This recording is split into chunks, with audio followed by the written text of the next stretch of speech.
자, 시작을 하겠습니다.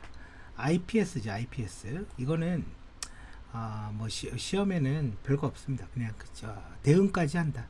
여기 보면 자동 대응 있잖아요. 요것만 그냥 체크해두면 되고, 예전에도 이게 보안기사 실기에도 나온 적이 있었는데 이렇게 나왔어요. 그러니까 우리가 보면 솔루션에 관리자 페이지를 이렇게 하나 딱 보여주고 거기에 막 공격 내역이 있어. 근데 거기에 메뉴 중에 하나가 뭐가 있냐면 세션 절단 이렇게 써 있었어요. 세션 차단. 그러면 이건 뭐냐? 답이 IPS죠, 뭐. 그죠? 대응까지 하는 건 IPS죠. 그러니까 이런 화면들을 주면 무조건 문제가 되게 쉽습니다. 되게 쉬워요. 그러니까 그거 외에는 없어요, 이거. 자, 넘어가 볼게요. 그 다음에 UTM이라고 있는데 요것도 이제는 몇 번 필기에 등장을 했고 실기에는 안 나온 것 같아요.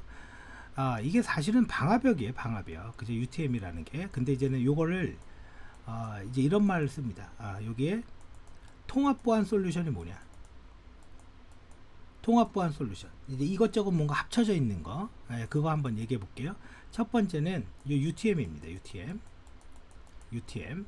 그 다음에 뒤에서 나오겠지만 ESM. 이거 보안 관제하는 솔루션이죠. 보안 관제하는 로그들 수집해서. 그 다음에 싱글 사이온.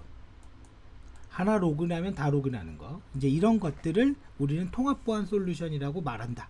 그래 이렇게 있고, 그 중에서 이 UTM은요, 뭐 이론적으로 말하면 방화벽과 IDS와 IPS와 안티바이러스 등을 하나로 통합한 솔루션이다. 그래서 싸다. 이렇게 말하고 있는데, 실질적으로 UTM을 쓰는 거는 이 방화벽하고요.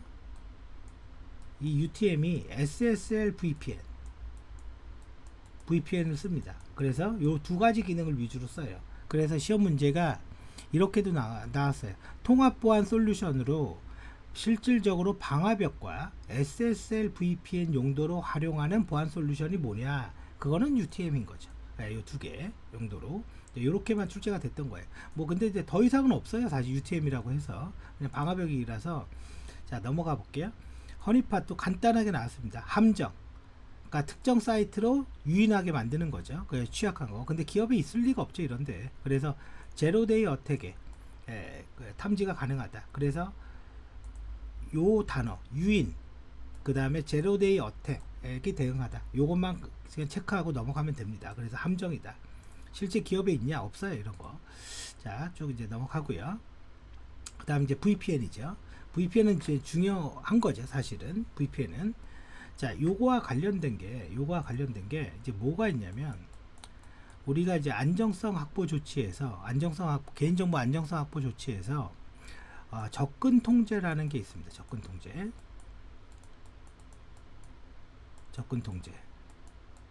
이 접근 통제가 있는데, 여기에 이제 많은 문구가 있어요. 뭐 IP를 지정해서 연결해라, 뭐 그런 말도 있고, 뭐 여러 개가 있는데, 개인정보 처리 시스템에 연결을 할 때, 접속할 때, 개인정보 처리 시스템에 연결을 할 때는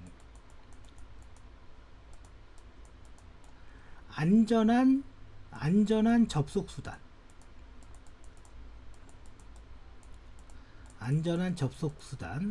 또는 오화입니다. 오화. 엔드 아니에요. 우리가 이런 문장에서 엔드냐 오화가 엄청 중요하죠. 안전한 접속 수단 또는 안전한 인증을 사용해라. 이렇게 돼 있단 말이에요. 이렇게 누가 개인정보 취급자가 연결할 때, 그죠? 취급자가 연결할 때, 그러면 요 안전한 접속 수단에 이라고 써 있고, 대표적인 예로 어떻게 써 있냐면 이렇게 돼 있어요. VPN 등. 옛날에는 전용선 VPN 등 이렇게 돼 있었을 거예요. 근데 VPN 등 이렇게 돼 있어요.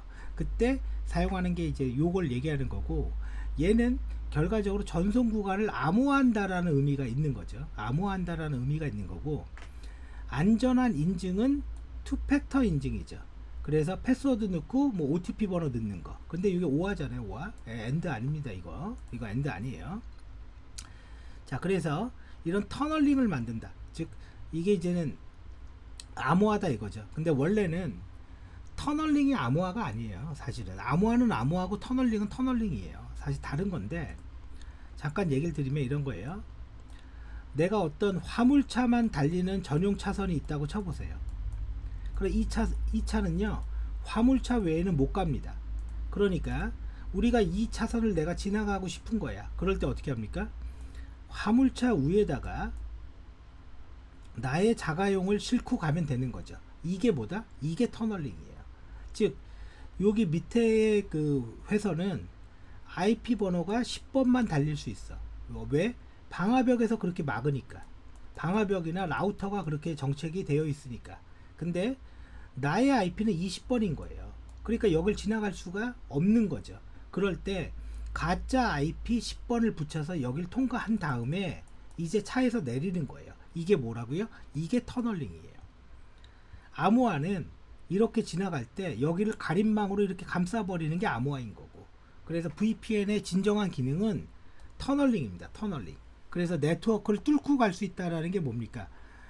특정 IP로 방화벽이 됐든 라우터가 됐든 막았으면 새로운 헤더를 하나 붙여갖고 거길 지나갈 수 있다. 그죠? 근데 요거 기능을 안 쓰고 암호화만 하면 그냥 암호화하는 거죠. 터널이 아니라. 자, 요게 이제 VPN의 진짜 기능이고, 쭉 이제 넘어가 볼게요. 이런 거 넘어가도 됩니다. 이건 뭐 PC에서 VPN 설정하는 거고 넘어갑니다. 리눅스에서는 뭐 오픈 VPN이라고 있습니다. 오픈 VPN이라고 있어서 그걸 써서 이렇게 뭐 연결할 수도 있고, 뭐 VPN ID 패스워드 넣는 거. 그리고 이제 VPN이 기본적으로 투팩터 인증 기능도 있어요. VPN 솔루션을 쓰면. 자, 그리고 SSL VPN은 웹브라우저죠. 클라이언트 프로그램이 웹브라우저인 거예요. 그러니까 이거 차이가 이런 거예요. 우리 회사가 있어요. 우리 회사가 있는데 우리 회사의 그 콜센터, 그러니까 콜센터는 우리 회사가 아니라 외부에다가 위탁을 줍니다. 그죠? 그러면 위탁 업체 B라는 회사가 있어요. 그러면 이제 콜센터에서 상담을 하려면 기본적으로 DB는 여기 있으니까 상시로 이게 연결되어 있어야 됩니다. 그쵸? 상시로. 여기 상담원이 출근할 때마다 아이디 넣고 패스워드 치고 로그인하는 개념이 아니라 네트워크가 이렇게 상시로 연결되어 있어야 돼요. 그때 쓰는 게 뭡니까? IPsec VPN이죠. IPsec VPN이에요. 그래서 이런 형태로 쓰는 게 콜센터, 타기업과 연결하는 경우도 있고, 클라우드 컴퓨팅 연결할 때도 IPsec VPN 쓰는 거예요. 클라우드, AWS 이런 거. 근데 SSL VPN은 클라이언트에 깔지 않고 웹브라우저로 인증을 하는 거죠. 웹브라우저로 로그인합니다. 그리고 HTTPS를 쓰죠. 그러다 보니까 HTTPS를 사용해서 접근하게 돼 있는 거예요. 그러니까 이제 장점으로 흔히 뭐라고 얘기합니까? PC에다가 프로그램을 설치하지 않아도 됩니다. 그걸 장점으로 얘기하죠. 요것도 참 유치하지만 요것도 시험 문제예요. 넷스케이프 사에서 나왔다라는 거는 사실은 뭐 이미 뭐 한 20년도 넘은 거 아닙니까 지금? 뭐 넷스케이프 웹브라우저는. 자, 그래서 그 암호화에서 SSL 터널, HTTPS로 쓴다라는 거죠. 이게 443이잖아요 지금. 그래서 클라이언트 쪽에는 아무런 프로그램이 없잖아요. 그죠? 웹브라우저에서 되니까. 그래서 여기를 암호화해서 통신한다. 네, 그런 얘기고. 넘어가 볼게요. 자, 그래서 뭐 인증, 무결성, 부인봉쇄 이런 건 안 해도 돼요. 자, 그리고 OTP 단말기랑 같이 쓰면 뭐예요? 투팩터 인증을 할 수가 있는 거죠. 투팩터 인증을 할 수가 있는 거고. 그리고 IPsec VPN은 보통은 기업 간 혹은 클라우드랑 연결할 때 상시 연결되어 있는 거. 자, 그래서 보면 얘가 이제 터널링이라는 걸 쓰면요, 기존의 데이터, 기존의 IP 주소 거기에다가 새로운 헤더를 하나 붙이죠. 가짜 헤더죠 사실은 얘처럼. 그래서 방화벽에서 10번 IP만 전달하고 나머지는 다 막으세요. 그럴 때 여기에 10번 IP를 가짜로 붙이는 거예요. 그러면 방화벽을 지나간 다음에는 이걸 띄어내야 되죠. 이걸 띄어내야 됩니다. 그죠? 네, 당연히. 그래서 방화벽 뒤쪽에 VPN 장비가 있어야 되죠. 이걸 띄어내려면. 자, 그리고 여기에 오덴티케이션, 인증 정보입니다. 인증 정보라는 게 뭡니까? 정당한 사용자인지 확인하는 게 인증이죠. 그 정보를 가지고 있다. 그리고 암호화는 헤더부터 데이터까지 다 암호화하고 있죠. 그죠? 이거는 언제? 터널 모드를 쓸 때. 전송 모드라고 얘기하는 거, 이거 시험에 엄청 많이 나왔어요. 전송 모드라고 얘기하는 거는 이런 가짜 헤더를 붙이지 않습니다. 유헤더를. 그러니까 전송 모드를 할 때 암호화는요, 여기까지 해야 돼요. 여기서부터 여기까지. 요거 암호화하면 어떻게 돼요? 라우터가 IP 주소 읽어서 경로 결정해야 되는데 할 수가 없잖아요. 그러니까 전송 모드는 여기는 암호화를 하긴 하는데 헤더를 암호화하지는 않는 거예요. 헤더를. 자, 그리고 요거를 설명하려면 혼합의 암호화를 알아야 돼요. 혼합에 의한 암호화, 대칭키, 공개키를 알아야 돼요. 그래서 그거는 나중에 제가 설명할게요. 얘는 Security Association, 협상을 합니다. 무슨 말이에요? 암호화 알고리즘은 RSA 씁시다. 대칭키는 예를 들어서 AES 쓰고요. 해시 함수는 뭐 SHA-256 씁시다. 그런 게 협상이죠. 클라이언트와 서버 간에 어떠한 암호화 기법을 쓸 거냐, 그게 협상이에요. 그 정보가 Security Association. 그러면 암호화에 대한 협상이 끝나면 암호화 키를 전달해 줘야 될 거 아닙니까? 그게 AKE, 그죠? 키, 인터넷 키 익스체인지 넘어가 볼게요. 그 다음에 인증 정보. 자, 리플레이 어택이라고 나왔죠. 리플레이 어택은 복사해서 공격하는 거예요. 이거를 방지하는 방법은요, 복사할 때마다 뭔가 달라지면 되는데, 시퀀스 넘버가 있거나 타임 스탬프가 있거나, 이게 다 같은 말이거든요. 타임 스탬프가 있거나, 그 다음에 랜덤 넘버 같은 게 있잖아요. 요게 나오잖아요. 이 무조건 리플레이 어택을 방지하는 거예요. 이게 있으면 SSL에 랜덤 넘버라는 필드가 있습니다. SSL에. 그러면 다음은 무엇을 방지하는 겁니까? 리플레이 어택. 24년도에 나온 필기 기출에도 타임 스탬프는 무엇을 방지하기 위한 겁니까? 리플레이 어택이에요. 복사해서 공격하는 거. 그죠? 이게 같은 말입니다. 시퀀스 넘버, 랜덤, 타임 스탬프. 자, 이제 뒤로 가볼게요. 다음 ESP, 그죠? 이건 암호화 헤더입니다. 그래서 AH 봐볼게요. AH 아까 나온 거. 얘는 인증 정보라고 했죠. 인증 정보. 요거 좀 지우고 보겠습니다. 인증 정보. 자, 그러면 넥스트 헤더, 페이로드 랭스, 레저베이션 예약되어 있는 거 다 필요 없는 거죠. 다 필요 없는 겁니다. 근데 시퀀스 넘버 딱 들어왔어요. 뭐죠? 리플레이 어택 공격 대응하기 위한 거구나. 그거고. 그 다음에 SPI라는 헤더가 하나 있습니다. SA를 식별한대요. 뭐죠? 협상 정보. 야, 우리 암호 알고리즘 AES 쓰기로 했잖아. 그거. 오덴티케이션, 인증 정보가 있는데, 이거는 서로 약속된 문자열이겠죠. 인증 정보니까. 그래서 인증 정보가 있는데, 그거를 가지고 거기에 무결성 검사 기능도 있다. 그죠? 무결성 검사. 그러면 이 인증 정보는 뭐냐? 이런 겁니다. 이게 공개키 암호 알고리즘을 이해 못하면 이걸 알 수가 없거든요. 예를 들어서 이런 거예요. 간단히 먼저 얘기할게요. 이거 SSL 할 때 자세히 얘기할 거예요. 공개키 암호 알고리즘은 키가 두 개가 있어요. 하나가 개인 키고 하나가 공개 키입니다. 말 그대로 공개 키는요, 누구나 가져가도 돼요. 그냥 인터넷에 공개돼 있어도 아무 문제가 없어요. 근데 여기에서 그거보다 더 중요한 거는, 내가 암호화를 하잖아요. 만약에 내가 공개 키로 암호화를 했어요. 그러면 오직 개인 키만 풀 수 있어요. 공개 키로 암호화한 거를 공개 키로 복호화 못한다. 개인 키로 암호화한 걸 개인 키로 복호화 못한다. 이게 대전제입니다. 이걸 이해하고 있어야 돼. 이 내용을. 그러면 이게 무슨 말이냐면 인증정보라고 했잖아요. 두 명의 사람이 있는데, 그죠? 여기가 요놈입니다. 내가 데이터를 보내기 전에 공개 키는 공개돼도 된다고 그랬죠. 이 사람의 공개 키를 가져왔어. 그러면 공개 키를 사용해서 어떤 데이터를 내가 암호화했습니다. 그러면 세상에 누구만 풀어요? 얘밖에 못 풀어요. 오직 얘밖에. 개인 키는 얘만 있으니까. 그리고 암호화된 걸 이렇게 보내요. 그랬더니 얘의 개인 키로 이게 풀려. 그러면 너 맞구나예요. 이게 키 인증이에요. 키 인증. 예, 그래서 내가 공개 키로 암호해서 보냈는데 어쭈구리 얘가 푸네? 그러면 너 맞구나예요. 그래서 이걸 키 인증이라고 하고, 이거를 블록체인의 그 비트코인의 계좌 이체에도 이걸 쓰죠.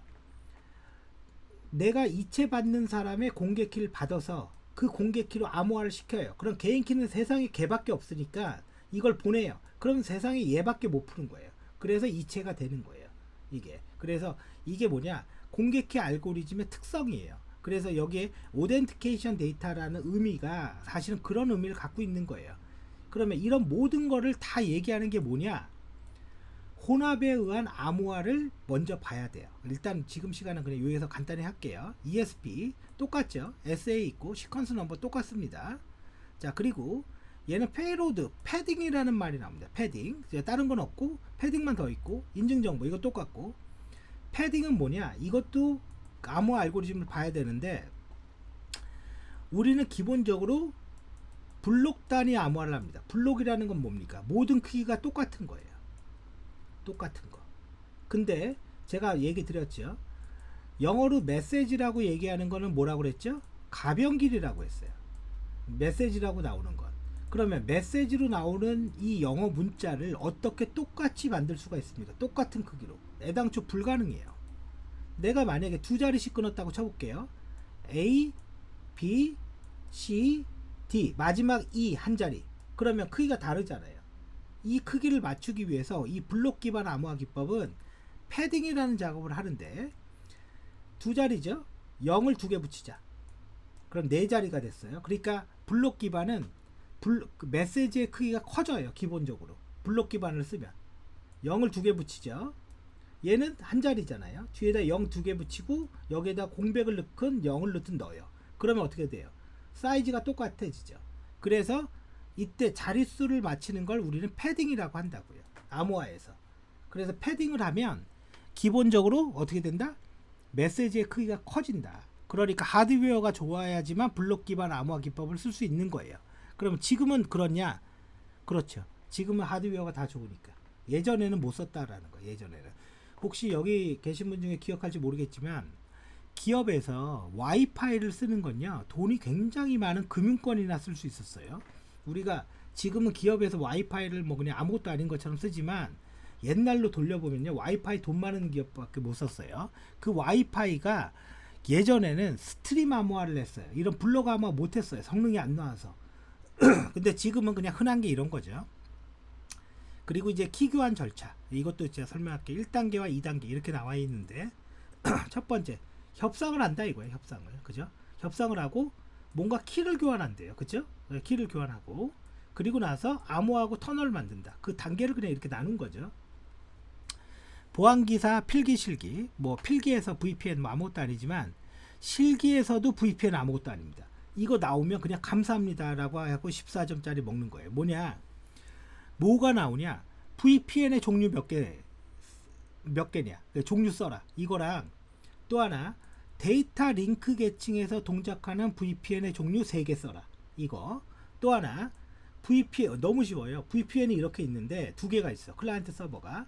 여기가 해시 함수가 SHA-1로 쓴대요. 여기는 SHA-2로 쓰고 대칭키 암호화는 AES 쓰고 얘도 암호화 AES 쓰고 뭔가 잘못된 거 고치래.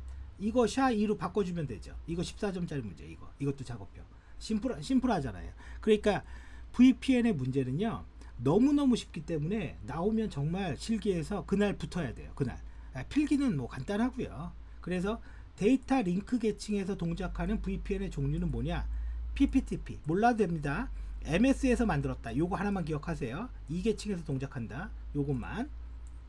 자, 그리고 이제 뒤로 넘어가 볼게요. 그 다음에 L로 시작되는 거. 이게 L2잖아요. L2. 그죠? 레이어 2. 레이어 2가 데이터 링크죠. 그래서 시스코에서 만들었다. 그리고 L2F도 있네. 그죠? 그리고 또 있어요. MPLS VPN. 이거는 데이터 링크 계층에서도 돌고 네트워크 계층에서도 돌아요. 뭐 자세히 설명을 안 할게요. 이거에 대해서. 그 정도만 알면 우리 시험하고 관계 없으니까요. 자, 그리고 이제는 별거 없습니다. 뭐죠? 요 말이 나와야 돼. 엔드포인트 보안 기술. 이 엔드포인트 보안 기술이 뭐냐? 이거 괜히 쓸데없는 어려운 영어 써서 그런데 PC를 지킨다 그 소리야. PC를. 근데 우리가 보안 기사를 공부하면서 엔드포인트 보안 기술이 두 개가 나옵니다. 하나가 NAC이 나오고요. 하나가 EDR이 나와요. EDR. 이것도 엔드포인트 보안 기술이에요. 이거 PC에다가 설치해 놓고 이런 윈도우 프로그램을 실행하면 막 API라는 걸 호출하잖아요. 그거를 다 수집해서 해킹 여부를 탐지하는 거예요. 그것뿐만 아니라 CMD에서 명령어 치죠. 그런 거 다. 그래서 EDR이 많이 깔려 있는 데가 어디냐면 병원에 많이 깔려 있어요. 병원에. 우리 상급종합병원에. 왜냐면 얘는 클라이언트 설치별로 라이센스 비용이 들어가거든요. 이게 그래서 EDR 엔드포인트 보안 기술로 행위 기반을 탐지하고 대응한다. EDR이에요. 그리고 낙은 뭐 다들 알죠. 등록되지 않는 PC 연결 못하게 하는 거. 근데 등록되지 않는 PC를 어떻게 네트워크를 못 쓰게 만듭니까? 사실은 내가 IP를 지정해서 그냥 넣어버리면 되는 거 아니에요? 그래서 이건 참고 GARP 프로토콜 씁니다. 이 낙은. 이 GARP라는 프로토콜이 뭐냐면 우리 두 사람이 컴퓨터 두 대에다가 똑같은 IP를 넣으면 어떻게 되죠? IP 충돌 나죠. 그래서 등록되지 않는 단말이 붙으면요. 이 GARP를 써서 IP 충돌로 인식하게 만드는 거예요. 그래서 그 컴퓨터가 네트워크를 못 쓰는 것 뿐인 거예요. 그거. 왜? 우리가 네트워크를 못 쓰게 만드는 게 쉽지가 않아요. 왜? 그냥 내가 입력하면 되잖아요. IP 다 세팅하고 맥도 내가 마음대로 바꿀 수가 있는데요. 아무튼 그거고.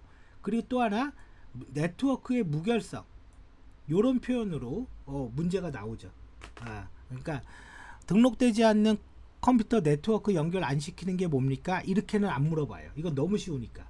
네트워크의 무결성을 확보하는 거로 엔드포인트 보안 기술은 뭡니까? 그건 낙이죠. 이렇게 물어보죠. 좀 그나마 어렵게 한다고. 자, 그리고 이제 뒤로 넘어가 보죠. 이 EDR 알아두세요. EDR 22년도인가 그때 처음 나왔던 거, 23년도에 처음 나왔던 것 같아요. 뭐 발전 단계 이런 건 안 봐도 돼요. 이런 거 안 봐도 되고. 자, 그래서 뭐 결론은 뭡니까? 뭐 요즘 보안 솔루션은 뭐 이 기능 저 기능 다 추가해서 넣다 보니까 경계가 없어요. 근데 우리는 시험이다 보니까 그 경계가 그냥 네트워크 못 쓰게 하는 거다. 그게 낙이다. 그리고 클라이언트 에이전트를 깔아야 되죠. 기본적으로. 근데 에이전트를 안 까는 것도 있어요. 몰라도 돼요. 몰라도 에이전트를 깔아야지 좋은 거죠. 당연히 기능은. ESM 얘는 통합 보안 여기 있죠. 그죠? 자, 그런데 뒤로 가볼게요. 자, 이 그림이 다예요. 그냥 각각의 보안 솔루션들이 로그를 쓰잖아요. 그래 로그를 써서 그걸 수집한 다음에 표준화시키고 DB에 넣고 분석한다 이거예요. 그래서 보안 관제 이런 말도 쓰죠. 보안 관제. 그래서 보통 이런 프로젝트를 하려면 이쪽을 어떻게 해야 되냐? 이게 업체가 다 다르니까 이게 국정원 표준 인터페이스가 있어요. 그걸 딱 던져주고 그거에 맞춰라고 하죠. 그래야지 이걸 개발할 수 있거든요. 사실 이건 공공만 할 수 있습니다. 민간에서는 뭐 그런 거 시키면 안 합니다. 당연히 안 하죠. 이 업체들이. 자, 그리고 에이전트 매니저 콘솔로 돼 있다. 이것도 시험 문제였어요. 이거 왜 냈는지 모르겠지만 아무튼 에이전트 매니저 콘솔. 근데 많이 나오는 건 요겁니다. SIEM과 ESM이 뭐가 다르냐? 일단은 답을 찾기 위해서는 딱 요게 나와야 돼요. 여기 어디인가 빅데이터라는 말이 나와. 그러면 무조건 SIEM이에요. 그리고 상관 분석이 나와 SIEM. 사실은 정확히 말하면 틀린 말이에요. 여기 ESM도 상관 분석할 수 있고 다 할 수 있습니다. 근데 우리는 시험을 보는 거니까 빅데이터 나오면 빅데이터 기반의 대용량을 관리하면서 뭐 이벤트를 실시간으로 분석한다. SIEM입니다. 그래서 얘는 기존의 모든 로그를 지우지 않고 누적해서 쌓겠다라는 거예요. 그리고 그거를 분석하겠다라는 거예요. 그거를 분석하겠다라는 겁니다. 그 분석 기법 중에 하나가 상관 분석이다. 그냥 분석 기법 중에 하나인 거죠. 얘는 그렇게만 기억하면 됩니다. 그렇게만. 근데 아무리 분석을 많이 해도요, 의미가 없는 게 저거예요. 누가 모니터링하고 대응하는 사람이 있어야지 이런 솔루션들이 의미 있지. 뭐 그냥 그 분석 솔루션만 많으면 그냥 뭐 크게 의미 없습니다. 자, 그래서 이렇게 돼 있다. 그래, 빅데이터 나온다. 쭉 넘어가 볼게요. 쭉 가서 이제 거의 네트워크 아마 망분리하면 끝날 것 같은데요. 무선랜. 요 무선랜은 많이 나옵니다. 특히 언제 많이 나오냐? KCA로 시험이 바뀐 다음부터 필기에 엄청 도배가 돼요. 이게 한 두세 문제가 그냥 깔려버려요. 깔려서 여기는 많이 나오고요. 일단 여기서 끊고 해야 되겠네요. 여기서 끊고 식사하고 그러고 시작을 할게요.